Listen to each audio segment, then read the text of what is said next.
Et si vous partiez pour un tour du monde avec Intermed? Consultez vite le site intermed.com pour découvrir nos prochaines escales.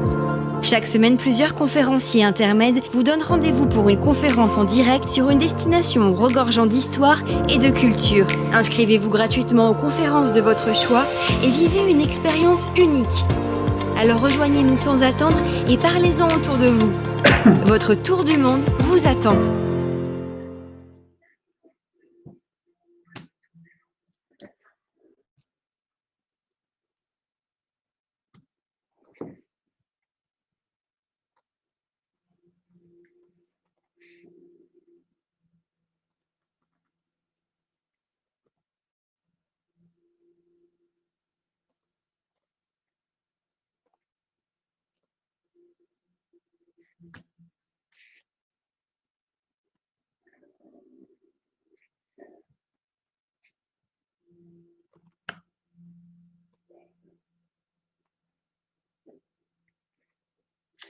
Bonjour et bienvenue. Je suis ravi de vous retrouver pour cette nouvelle présentation, cette rentrée qui s'annonce dense, en tout cas au niveau des conférences, des tours du monde et des voyages qui vont reprendre progressivement, comme vous pourrez le constater, sur le programme d'Intermed et de toutes les gammes qui s'y rapportent. Encore une fois, merci pour votre fidélité, pour la confiance que vous nous portez, également pour l'intérêt que vous apportez à ces tours du monde, à ces conférences et à ces présentations en général. J'espère que vous entendez bien ma voix, que vous voyez également correctement. J'essaie de régler.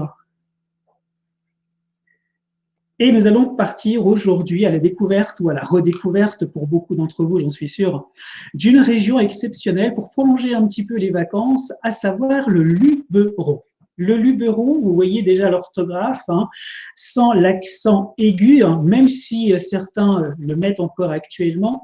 En tout cas, c'est une des régions les plus touristiques du sud-est de la France. J'essaye d'avoir le diaporama correctement. Je vais essayer de le lancer. En tout cas, je vois que vous êtes nombreux à suivre cette présentation. Donc, merci beaucoup en tout cas de votre présence. Alors, est-ce que vous me voyez bien? Alors, actuellement, donc tout est noir. Bon, on va essayer de régler le problème.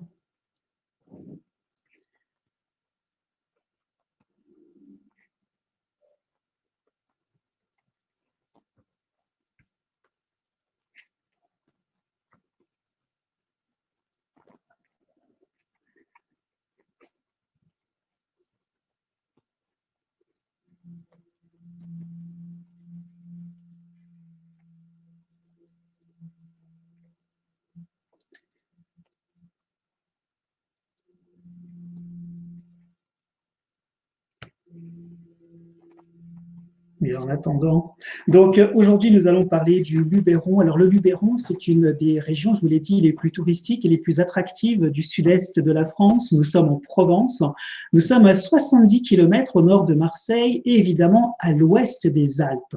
C'est une situation géographique assez intéressante avec un climat plutôt d'inspiration et d'influence méditerranéenne, avec évidemment une végétation entre la garrigue, les feuillus et également les épineux.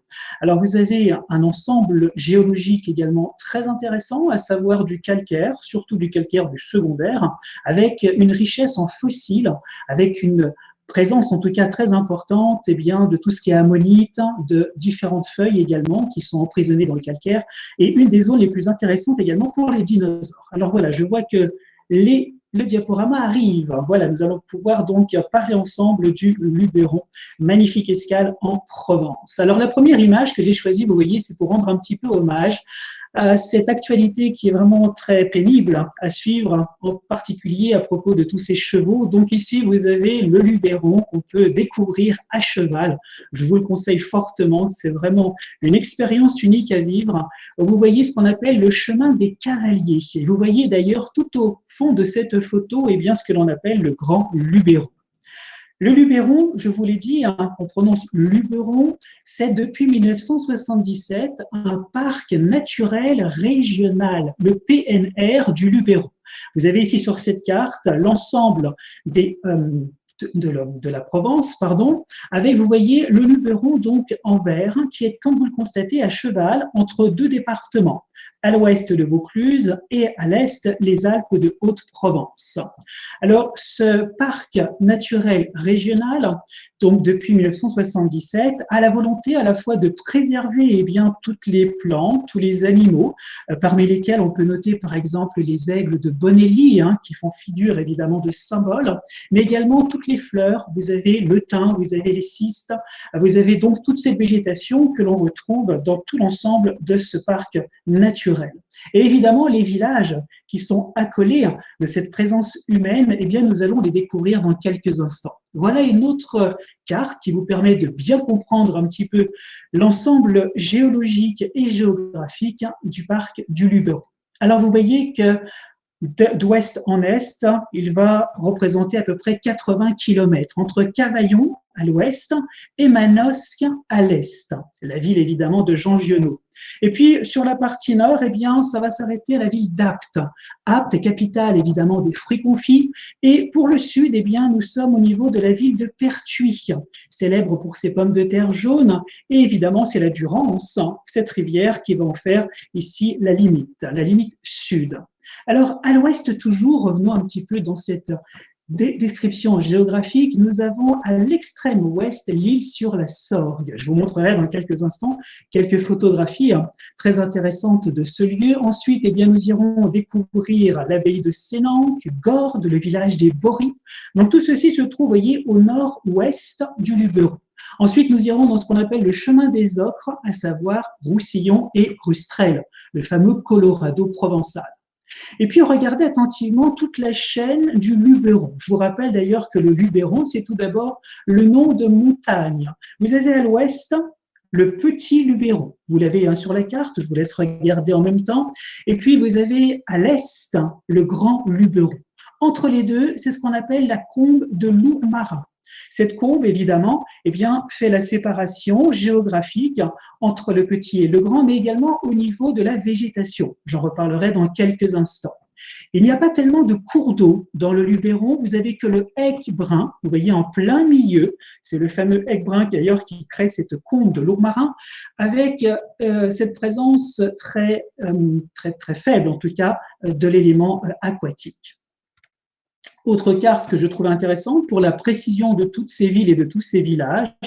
Alors, vous avez la partie la plus foncée au centre, c'est donc le Luberon au niveau géologique de ces montagnes.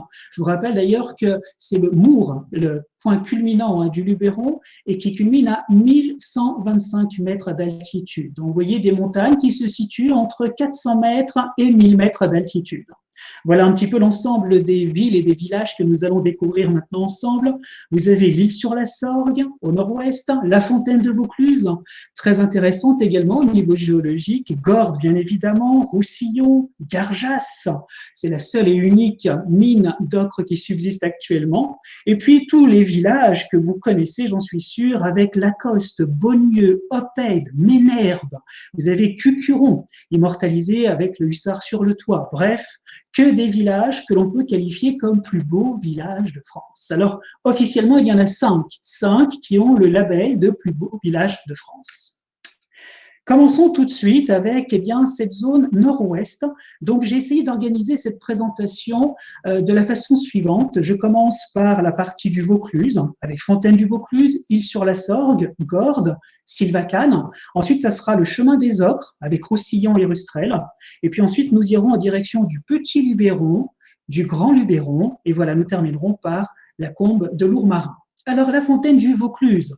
Cette fontaine du Vaucluse, c'est en fait une attraction géologique la plus importante d'Europe pour cette source, la source de la Sorgue, qui résulte évidemment de la fabrication géologique à partir du secondaire, donc qui remonte à des millions d'années. Vous avez ici une présence touristique assez forte, je vous l'accorde, au premier plan, et on observe évidemment cette résurgence. C'est un véritable gouffre. Alors, il faut savoir que dans les années 1880, on s'est intéressé un petit peu à la source elle-même. Qu'y a-t-il? Quelle est la profondeur? Alors, on a envoyé évidemment des plongeurs qui n'ont pas réussi à aller tout au fond. Actuellement, on a réussi à atteindre 300 mètres, et on n'est pas sûr d'avoir encore touché le fond. Donc, on n'a pas véritablement trouvé la source telle qu'on la suppose, en tout cas, tout au fond de ce gouffre gigantesque. Et même le commandant Cousteau, avec le scaphandre autonome, eh bien, s'était essayé à découvrir et à dévoiler un petit peu le mystère de cette source. Fontaine de Vaucluse, ce n'est pas qu'une fontaine, ce n'est pas que la source de la Sorgue, c'est également un village. Alors, c'est un village qui est charmant. Vous avez ici une présence très forte, évidemment, de ces marécages, de cette Sorgue, qui va prendre possession véritablement de toute cette zone. Vous avez une végétation luxuriante, des maisons exceptionnelles par le bâti, par l'architecture et par la qualité de la pierre. Et puis, évidemment, la maîtrise de l'eau qui va passer par un ensemble d'écluses et de roues à aubes qu'on retrouvera également à l'île sur la Sorgue. Alors, les rives, évidemment, de Fontaine de Vaucluse sont caractérisées également par la présence de moulins. Alors, dans cette région, le long de la Sorgue, vous aviez des moulins très importants pour le papier, pour la tannerie, pour les céréales, bref, une occupation très importante depuis le XVIIIe siècle. Nous avons également une présence très forte au niveau des fortifications. Dans le Luberon, vous voyez tout d'abord ces fameuses falaises de calcaire. C'est ce qu'on pourrait appeler du calcaire urgonien et karstite. C'est-à-dire que vous avez encore une fois une profusion de fossiles à l'intérieur. Ce calcaire, je vous l'ai dit, remonte au secondaire, voire au tertiaire. À l'ensemble de cette zone, naturellement protégée par ces grandes falaises, eh bien l'homme, depuis on va dire pratiquement l'Antiquité. On a d'ailleurs Cicéron qui nous parle des Castellani pour décrire les différents villages, qui vous démontre évidemment qu'il y avait beaucoup de châteaux et beaucoup de villages perchés. Et donc ces châteaux, on les retrouve comme des véritables nids d'aigles pour protéger les habitants des incursions. Le Luberon, nous sommes entre l'Italie et la péninsule ibérique. Nous sommes entre le nord de la Gaule et le sud, bien évidemment. Donc, une situation géographique de rond-point. Il faut se protéger. Donc, présence et omniprésence de tous ces châteaux. Nous avons ici l'église Saint-Véran. Alors, l'église Saint-Véran, c'est le nom du saint qui est actif au VIe siècle de notre ère et qui était l'évêque d'Avignon. Eh bien, cet évêque d'Avignon va avoir une pérégrination assez importante dans toute la région et surtout va être célèbre pour avoir lutté et pour avoir terrassé le dragon, le drac, comme parfois on le surnomme, le coulobre. Alors le coulobre, vous voyez qu'ici, c'est une statue qui se trouve devant la porte de l'église, qui a été pétrifiée, selon la légende, par Saint Véran en personne. Bref, c'est un peu l'équivalent de Saint Georges qui terrasse le dragon. Chaque région, évidemment, dans toute la France et en Europe, a ses mythes fondateurs pour justement la lutte du bien contre le mal. Alors effectivement, Fontaine de Vaucluse est également un endroit très important pour tous les amoureux de Pétrarque. Vous avez le musée Pétrarque, c'est une maison qui vous présente cette intimité entre l'écrivain et évidemment la cité elle-même. Et puis, continuons notre cheminement sur la Sorgue et nous arrivons à l'île sur la Sorgue. Qui ne connaît pas l'île sur la Sorgue? Effectivement, nous avons des images de cartes postales qui nous viennent à l'esprit. Ça va être les bacs à fleurs, ça va être évidemment la Sorgue qui va se couper en deux. Nous avons de beaux bâtiments à la fois médiévaux, Renaissance, art 1900, art nouveau et les roues à aubes qui sont évidemment le symbole même de l'île sur la Sorgue. Sans oublier le marché dominical, le marché flottant et bien évidemment les 350 brocanteurs et antiquaires qui font la réputation internationale de l'île sur la Sorgue. Voici justement l'une de ces roues à aubes qui est présente en ville. Alors, on en dénombre actuellement une vingtaine. La plupart maintenant sont hors service et sont souvent décorées de fleurs, comme vous pouvez le voir sur cette photo. Alors, il faut savoir que c'est également sur l'île sur la Sorgue que nous avions la fabrication, je vous l'ai dit, de la laine, donc de la tannerie. Il fallait évidemment évacuer toutes les eaux usées, la pollution et la fabrication des fameux pantalons rouges Garance, utilisés encore jusqu'à la veille de la Première Guerre mondiale. Donc voilà toute cette activité de tisserand et de laine qui est en corrélation avec la ville d'Is-sur-la-Sorgue. Et pendant très longtemps, on a utilisé également la rivière pour la pêche. C'était l'une des rivières les plus poissonneuses et jusque dans les années 80, on pouvait même pêcher encore des écrevisses qui malheureusement ont disparu. Alors voici le marché flottant dont je vous ai parlé tout à l'heure. Donc ça a lieu le premier pantalon d'août. Donc ici, vous avez les fameux barques qu'on appelle des négociants et qui vendent leurs produits, vous voyez, à toute la population qui se presse le long de la Sorgue. Alors c'est assez attractif, c'est assez intéressant et amusant de voir ce marché flottant. C'est l'un des rares d'ailleurs en France. Autre attraction, et je vous l'ai dit tout à l'heure, eh bien c'est le marché à la brocante et aux antiquités. Alors j'ai trouvé cette vache fique, donc c'est pour ça que je vous ai choisi cette illustration avec, vous voyez, beaucoup de couleurs également dans l'ensemble de cette brocante.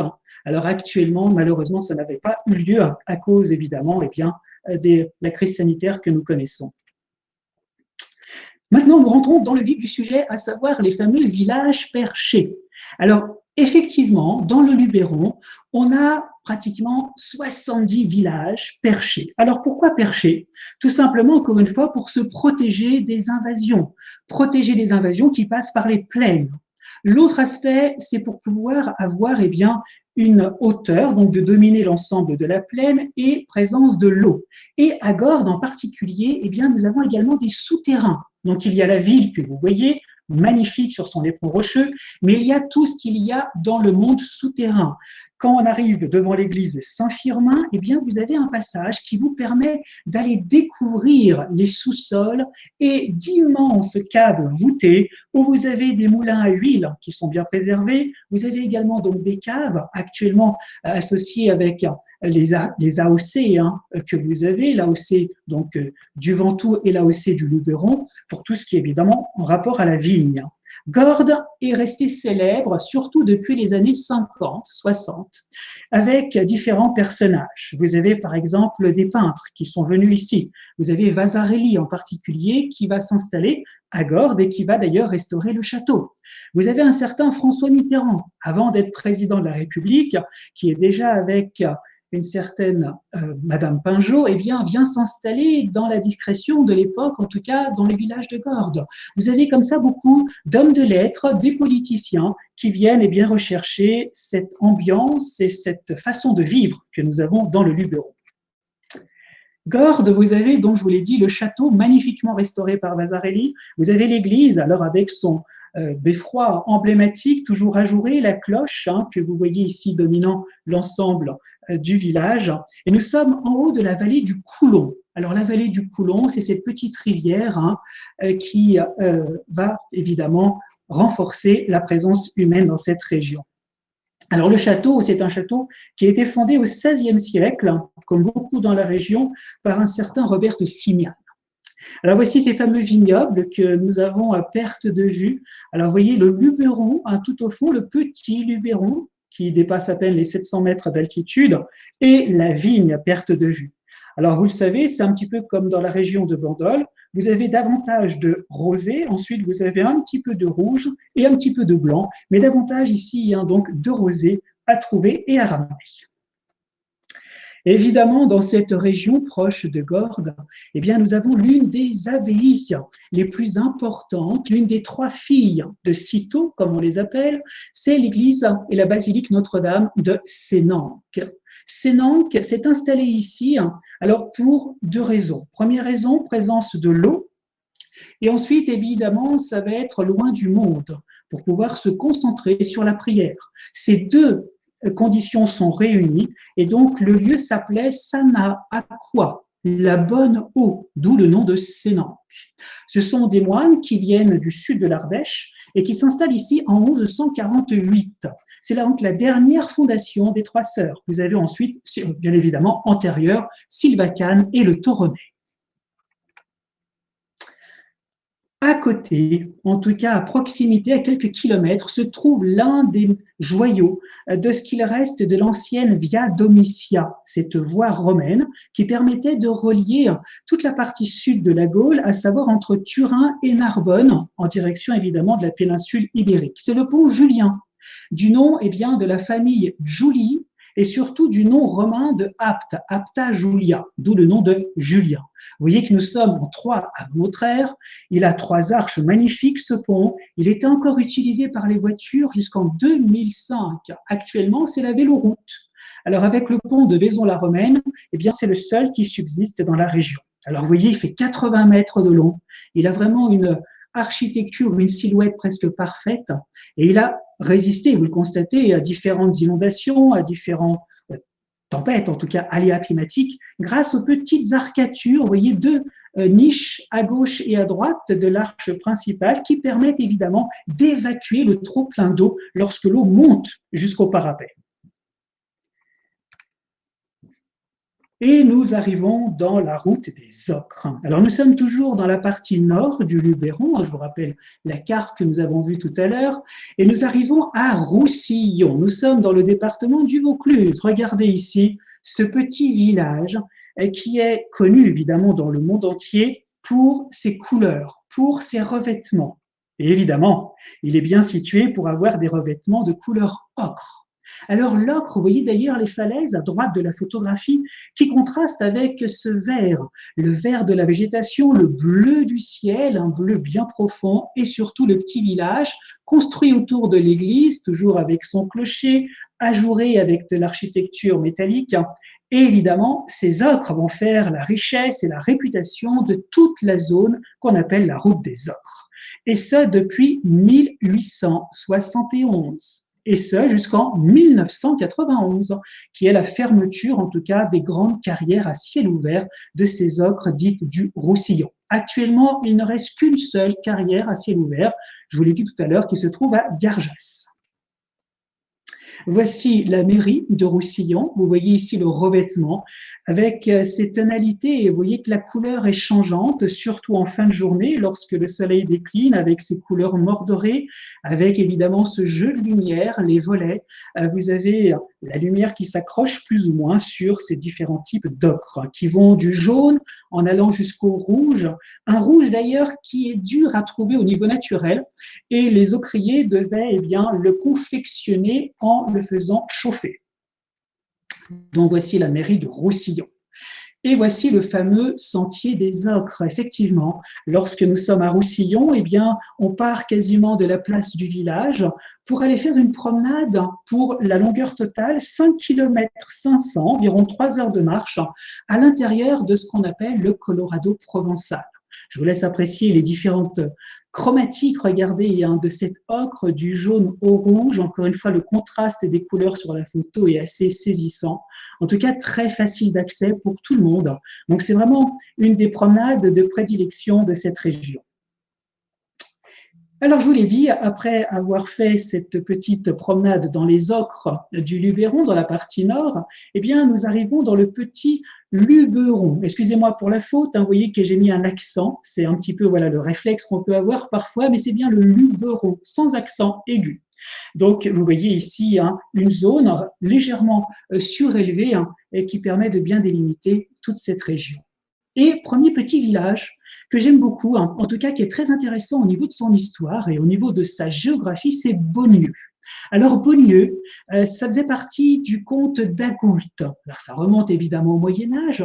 Ça faisait partie également des comtes de Forcalquier, des comtes de Toulouse par la suite, et ensuite le comtat vénessin. Et à partir du XVIIIe siècle, c'est rattaché à la France. C'est une des rares enclaves pontificales. Donc c'est catholique, et ça c'est très important à bien retenir dès à présent. Le village de Beaunieu, c'était une enclave donc qui appartenait au Saint-Siège. Donc une activité religieuse très importante.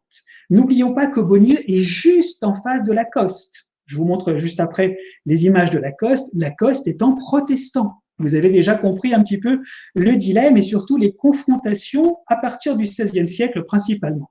Alors vous voyez que c'est un village qui est construit presque en pyramide.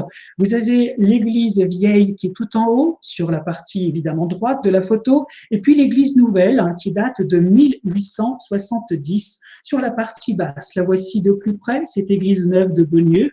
Je vous rappelle, 19e siècle, avec un très beau chemin de croix à l'intérieur. Vous avez 4 panneaux du 18e siècle, magnifiquement restaurés.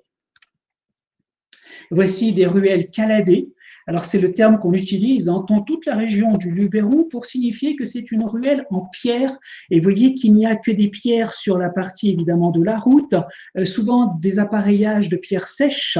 Donc, effectivement, il faut éviter d'avoir des talons et avoir des bonnes chaussures de marche pour pouvoir réaliser eh bien, ces différents sentiers à l'intérieur de ces villages.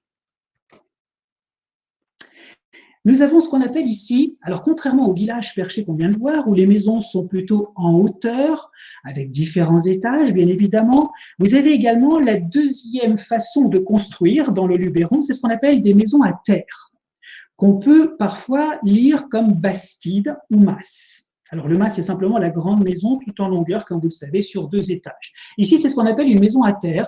Cela veut dire que nous sommes avec déjà un riche propriétaire terrien, avec différentes maisons qui vont être protégées par un mur d'enceinte.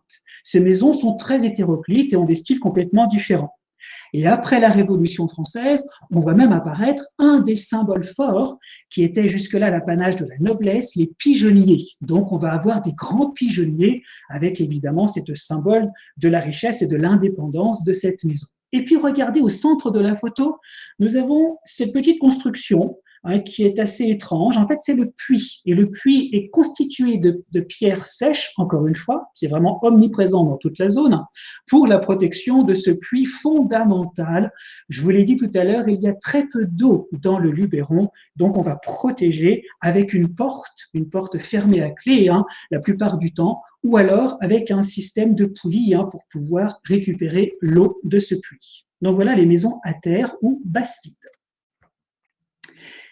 Et puis, bien évidemment, il n'y a pas que l'eau qui soit importante. Dans cette région, vous avez le vin. Alors, je vous l'ai dit, il y a 2 appellations d'origine contrôlée dans l'ensemble du Luberon.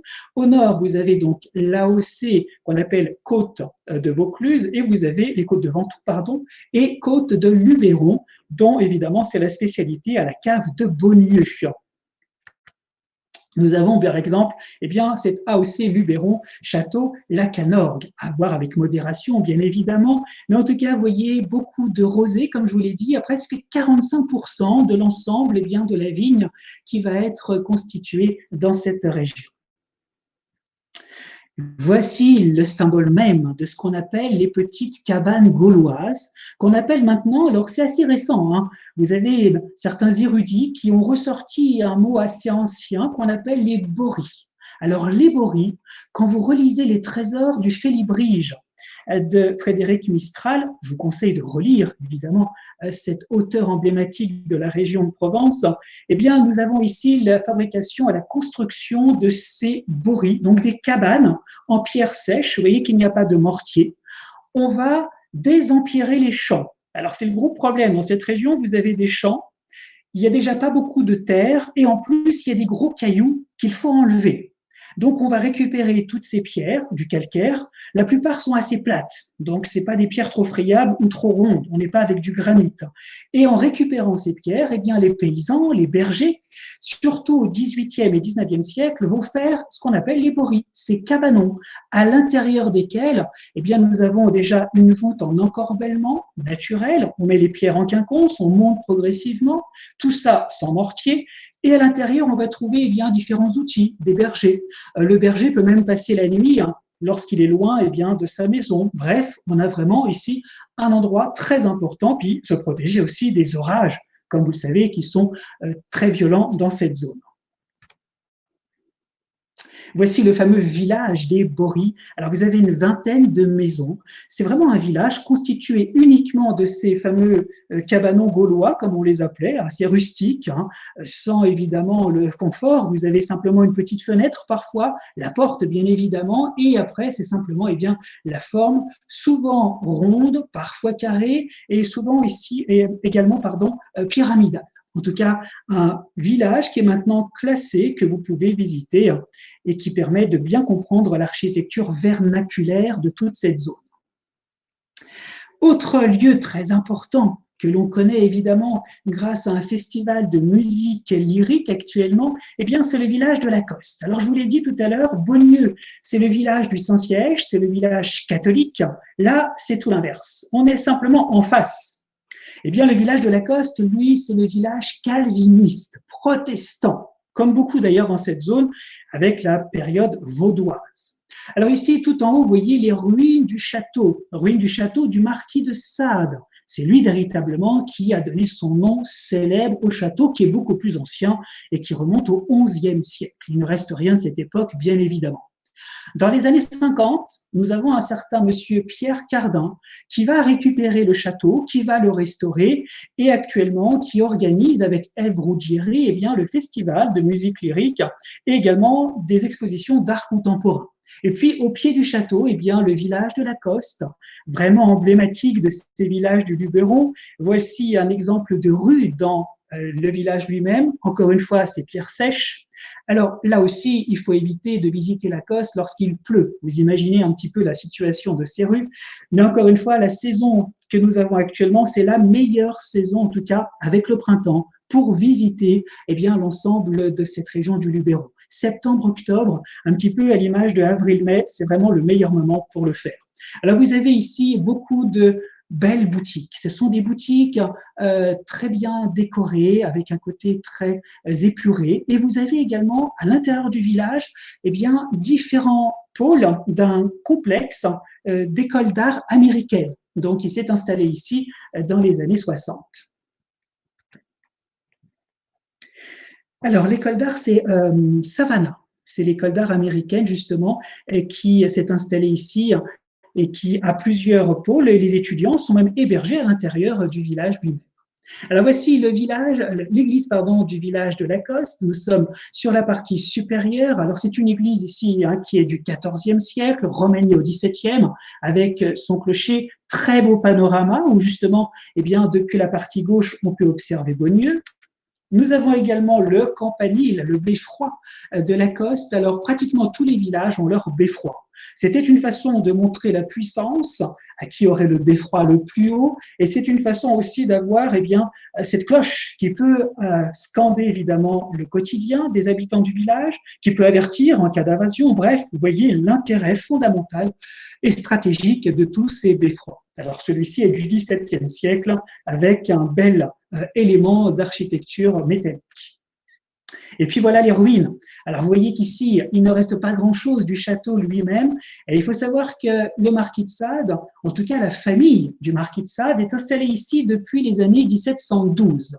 Le marquis lui-même, viendra en 1771, entre deux emprisonnements. Il vient de la prison de Vincennes, il vient s'installer pendant quelque temps, se faire oublier dans son château justement de Lacoste. Il va reprendre un petit peu sa vie trépidante, il va partir avec sa femme, en tout cas avec la femme avec qui il est à l'époque, et avec la sœur de celle-ci, qui n'est autre qu'une chanoinesse. Je vous laisse imaginer toute l'histoire, j'abrège, et effectivement, il sera embastillé et finira dans un asile à Charenton, où il mourra en 1814. Et son château d'être vendu à la Révolution française, et c'est à partir de cette époque-là qu'il va tomber en ruine.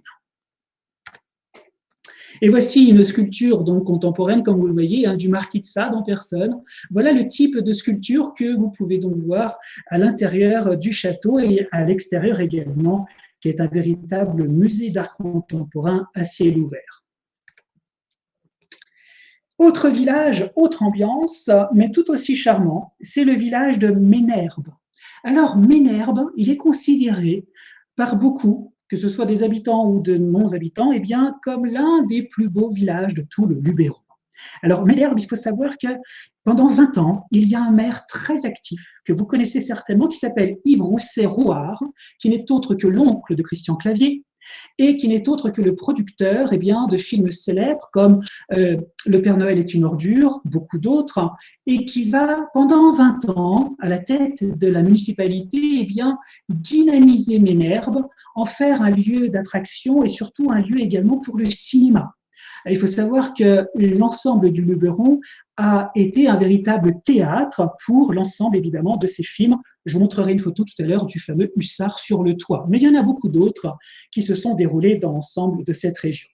Alors, Ménherbe, c'est un village, vous voyez, qui est assez charmant, qui est tout en étage, qui est sur une colline, alors très bien décoré, encore une fois, qui était à l'abandon jusqu'à la Seconde Guerre mondiale. Personne n'en voulait, c'était plutôt insalubre, difficile d'accès. Et après la Seconde Guerre mondiale, dans les années 50, un peu à l'image de Gordes, avec des écrivains, des artistes, eh bien, vous avez une renaissance de l'ensemble de ces villages. Voici le Beffroi.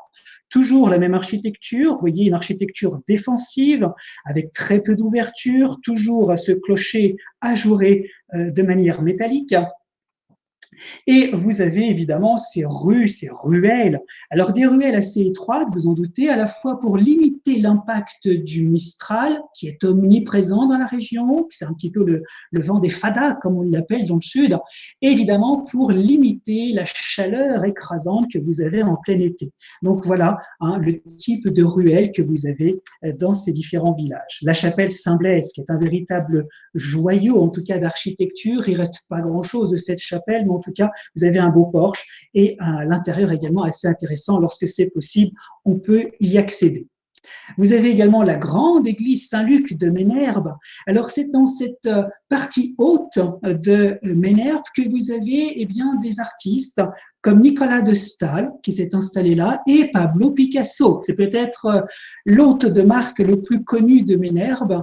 Et Pablo Picasso, eh bien, d'offrir d'ailleurs d'être présent dans ce qu'on appelle la citadelle ou le château. Donc pendant quelques années, il installe son atelier à l'intérieur du château et comme cadeau d'adieu, comme cadeau de rupture, eh bien il va offrir cette villa, la villa d'Oramar, du nom évidemment de sa muse, qui était également la muse, comme vous le savez, de Georges Braque, de Brassailles, bref, de tous ces artistes du début du XXe siècle, et d'Oramar d'habiter dans cette villa eh bien, de 1944 à 1997. Vous voyez que ce n'est pas si ancien que ça. Vous voyez, ici, on a bien insisté sur le fait qu'elle était également peintre et photographe, et pas uniquement muse de tel ou tel artiste. Donc, je trouve intéressant de mettre à l'honneur son activité en tant que femme et en tant qu'artiste. Et puis, à côté de Ménherbe, vous avez eh bien, l'abbaye de Saint-Hilaire. Alors, cette abbaye, elle est très intéressante. Elle a été fondée par des moines de l'ordre du Mont-Carmel et qui, en revenant de croisade à l'époque de Saint-Louis, donc au XIIIe siècle, eh bien, viennent s'installer ici, fonder cette abbaye. Alors, il ne reste pas grand-chose du XIIIe siècle, si ce n'est une chapelle que vous avez sur la gauche, et l'ensemble a été agrandi et modifié jusqu'au XIXe siècle. Depuis les années 1960, c'est privé, ça a été racheté, ouvert à la visite, mais en tout cas réhabilité et restauré de façon très judicieuse, en tout cas avec beaucoup de concentration sur l'aspect historique du bâtiment. Nous changeons maintenant, bien évidemment, de petit village pour arriver à Oppède-le-Vieux. Alors, Oppède-le-Vieux, il est surtout célèbre pour les ruines de son château. Vous voyez, tout en haut de la photo, vous avez à gauche Notre-Dame d'Alidon, c'est l'église forteresse que vous avez ici, et puis le village, vous voyez, qui s'étale tout en bas, en tout cas qui vient ceinturer cet ensemble fortifié. Oppède, ça vient d'ailleurs du mot oppidum. Oppidum, à l'époque des Gaulois, présence très importante des Ligures en particulier, eh bien, nous avions ici une forteresse, un petit peu comme voilà, cette forteresse de Gergovie, d'Alésia, c'est-à-dire ces formes circulaires. L'oppidum a donné Oppède. Alors, ce village qui, paradoxalement, toutes les façades des maisons se trouvent être face au Mistral. Vous m'avouerez que ce n'est pas forcément très pratique. Vous avez ici l'une des plus belles maisons d'Oppède, qui est dite de Gabrielli. C'est une maison plutôt 15e, début 16e siècle. Et vous voyez que l'ensemble est assez étonnant au niveau de l'architecture, utilisation de la pierre calcaire assez blanche qui se reflète bien avec le soleil. Mais paradoxalement, à l'intérieur du village, eh bien, vous avez beaucoup de fraîcheur. Vous avez également beaucoup de petits jardins qui sont ravissants, avec eh bien, ces vignes vierges, vous avez du laurier thym, bref, vous avez une profusion à la fois minérale et végétale. C'est un mariage parfait pour découvrir l'ensemble de ces villages. Alors, vous avez évidemment le symbole même d'Oppède, c'est Notre-Dame d'Alidon. Alors, il faut savoir que Notre-Dame d'Alidon est assez célèbre aussi pour avoir hébergé le mariage de Michel Lève. Alors, ça peut paraître anecdotique, hein, sauf que ça a débloqué pas mal de fonds. Et actuellement, tous les ans, eh bien, Michel Lève a créé une fondation, il y a d'ailleurs un festival, pour pouvoir eh bien, restaurer et réhabiliter l'ensemble de cette magnifique église Notre-Dame d'Alidon. Donc voilà, Michel Lève qui habite pas très loin justement de ce village. Et voilà le château dont je vous l'ai dit tout à l'heure, c'est le symbole de Opède. Alors c'est un château qui est du XIVe siècle pour la partie la plus ancienne, qui a été complètement abandonné et démoli au XVIIIe siècle. Et d'ailleurs, à la suite de cet abandon du château, eh bien, les habitants du village ont quitté le village pour aller dans le hameau des Poulivets, c'est-à-dire un hameau qui est dans la plaine, abandonnant ainsi l'ensemble d'Opède. Et encore une fois, il faut attendre les années 50 pour réhabiliter et voir de nouveau eh bien, les volets s'ouvrir et Opède de revivre. Alors j'aimais beaucoup cette image avec l'activité pastorale qui est vraiment très importante également dans l'ensemble du Luberon. Vous avez toutes les chèvres. Alors regardez ici, celle-ci est assez marrante. Elle nous invite à continuer notre route en direction du Grand Luberon. Alors le Grand Luberon, c'est ce que vous avez évidemment tout au fond de la photo. On culmine plutôt à 1000 mètres d'altitude, entre 700 et 1000. Donc nous sommes sur la partie est de la carte que nous avons vue tout au début de la conférence. Avec quelques villages, encore une fois, j'ai dû choisir et renoncer bien évidemment à vous présenter tous les villages importants. Vous avez Seignon. Alors Seignon est connu pour son rocher. Le rocher, évidemment, de Seignon, que vous avez à gauche de la photo, vous avez son église, qui est ici sur la partie supérieure, et tout le village qui vient se protéger auprès de ce rocher magnifique. Le mot même de Seignon nous indique et nous renseigne sur l'activité première du village. C'est un village qui va protéger eh bien, l'ensemble de la vallée et de la plaine qu'il y a en contrebas en envoyant des signes. Des signes, souvent, c'était des feux pour alerter d'une invasion ou alerter eh bien, d'un phénomène important. Et donc, de ces signes, signum, est né le nom de Seignon. Alors voici le centre, en tout cas une placette, comme très souvent dans la Provence, hein, où vous avez cette activité, même s'il n'y a personne sur la photo, en tout cas une activité sociale de premier plan. Vous aviez généralement, eh bien, sous des arbres, l'ensemble de la population qui vient ici se retrouver. Voici ces fameuses maisons hautes dont je vous ai parlé tout à l'heure, qu'on retrouve un peu plus loin, et le moulin à huile troglodytique. Alors c'est un moulin qui est bien évidemment qui est maintenant hors service, mais qui permet de bien comprendre toute l'activité de la confection, de l'utilisation de l'huile d'olive dans toute la gastronomie, évidemment, de la Provence. Alors ici, voilà les fameuses maisons en hauteur dont je vous ai parlé tout à l'heure. Alors toutes ces maisons à l'intérieur du village indiquent qu'il y a comme fonction eh bien, l'adéquation des animaux et des hommes. En contrebas, on mettait les animaux. Alors, pas beaucoup, c'est un petit cheptel. Nous avons quelques chèvres, quelques moutons qu'on mettait donc dans la partie inférieure. À l'étage, on accède toujours à l'étage par un escalier extérieur. C'est ce que vous avez ici sur la photo, avec évidemment 2 pièces qui permettent évidemment d'accueillir des familles qui vont entre 4 et parfois 8 personnes. Et puis, vous avez aux étages, eh bien, le grenier. Alors ici est absent malheureusement la poulie, mais il y avait souvent une poulie à l'extérieur, bien évidemment, pour monter eh bien, toutes les céréales, tout le fourrage utilisé pendant la période hivernale. Donc voilà la construction typique que l'on a à l'intérieur de ces villages. Alors voici les chapelles. Alors il y a une multitude, il y a un véritable chapelet d'églises et de chapelles dans le Luberon. La chapelle Saint-Michel, qui a été édifiée au XIIIe et remaniée au XVIIe. Vous voyez ici la porte assez emblématique de cette époque. Vous avez Notre-Dame de Pitié, là aussi magnifique exemple d'architecture au tout début de l'art gothique, amplifiée et restaurée au XVIIe pour son élévation supérieure, et à l'intérieur desquelles, eh bien, vous avez encore une fois un chemin de croix exceptionnel et surtout le tympan en bois au-dessus de la porte principale par l'un des élèves de David d'Angers. Voici l'abside de Saint-Eusèbe. Vous voyez cette architecture romane emblématique de toute la région également, avec son chevet en cul de four, donc avec aucune fenêtre, aucune, en tout cas, ouverture, si ce n'est évidemment des fenêtres meurtrières, c'est ainsi qu'on les appelle, souvent accolées à des maisons pour encore une fois renforcer cet aspect défensif de ces différents villages.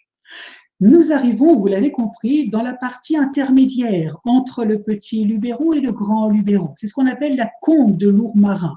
Nous sommes ici dans la vallée creusée par Aiguebrun, l'une des rares rivières qui soit permanente, et vous avez donc de part et d'autre le petit et le grand Luberon. Alors, Lourmarin, c'est une ville qui a été complètement décimée par la grande peste de 1348.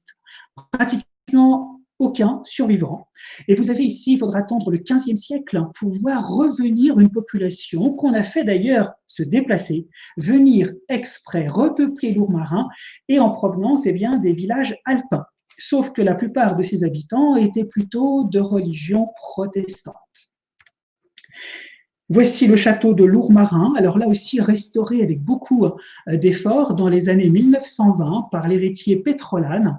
Donc c'est lui qui va avoir véritablement, il était agrégé d'histoire, il était à l'Académie française, et il va avoir, prix de Rome également, et il va avoir beaucoup à faire dans la restauration de ce château, même si les bases sont médiévales, un château Renaissance avec toute la partie intéressante de la façade qui est du XVIIe siècle et un magnifique escalier à vis à l'intérieur. Voici d'ailleurs l'un des artistes qui a restauré le château, qui va dans les années 50, vous voyez que cette fontaine est assez récente, dans les années 1950, réaliser cette fontaine, une fontaine moussue, comme on les appelle, avec ses trois têtes, alors qui symbolisent le Rhône, la Durance et le Luberon. Donc voici ici une fontaine qui représente bien cette ambiance que nous retrouvons dans la plupart de ces villages.